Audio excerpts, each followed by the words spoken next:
Noong taong 1989, nangyari ang isang matinding trahedya sa mga minahan ng Mount Diwata. Dahil sa kakulangan ng patakaran, sobrang pag-i-inject ng mga butas sa lupa at mga tuloy-tuloy na ulan, biglang nagkaroon ng collapse sa loob ng mga tunnel.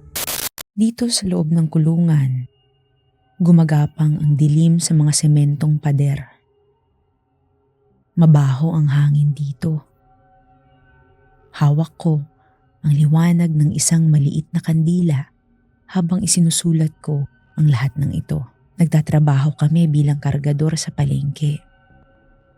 Ang kita namin ay patak-patak lang. Kulang pa sa mga bilihin araw-araw. Noong bata pa ako, natatandaan ko pa ang mga balita noong 1989. Bumagsak ang lupa sa Mount Diwata. Daan-daang minero ang natabunan at nalibing ng buhay sa ilalim ng bundok. Pero dahil sa matinding desperasyon, nagkasundo kami ni June na pumunta sa abandonadong minahan.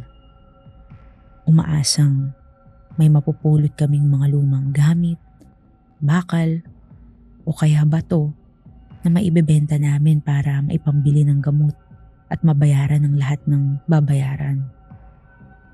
Habang naglalakad kami paakyat ng bundok, nagsimula ng mag-iba ang hangin.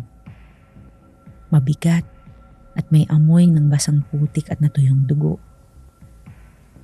Malamig rin ang paligid.